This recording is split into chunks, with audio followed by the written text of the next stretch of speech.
উদযাপন করতে যাচ্ছি যখন বিশ্বব্যাপী সাম্রাজ্যবাদীদের যে যুদ্ধ, দেশে দেশে যে আগ্রাসন, খুনের নির্যাতন, মানুষ হত্যা, খুন, চুরি ডাকাতি, চিন্তার আয়োজন সহ দ্রব্যমূল্যের ঊর্ধ্বগতিতে মানুষের দেশে থাকা দায় হয়ে পড়েছে।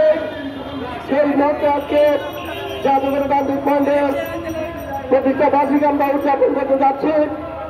জাদুঘর গান্ধী ফন্ড প্রতিষ্ঠা লক্ষ্যই বলেছিল এই যে সমাজ ব্যবস্থা সাম্রাজ্যবাদীদের সমাজ, এই সমাজ ব্যবস্থায় এদেশের মানুষের অন্য বস্ত্র শিক্ষা চিকিৎসা বাসস্থানের নিশ্চয়তা বিধান করতে পারবে না।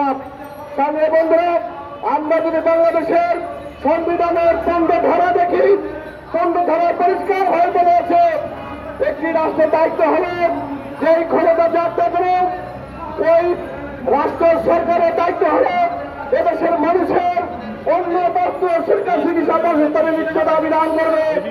বাংলাদেশের 53 বছরের ইতিহাসে এই দেশের জিনিসের দাম যেভাবে বেড়েছে, অব্যাহত মানুষের উপরে শোষণ নির্যাতনের মাত্রা বেড়েছে। এদেশের মানুষের জীবন নিরাপত্তা, চাকরির নিশ্চয়তা, অধিকার প্রতিষ্ঠা জুড়ে থাকুক।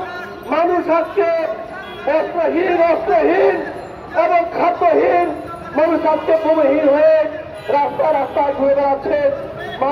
অসংখ্য লক্ষ লক্ষ যুবক চাকরি লেখাপড়া শেষ করে তারা চাকরি না পেয়ে আজকে তারা বিভিন্ন ভাবে তা ভুল ভান্তিতে অগ্রসর হচ্ছে।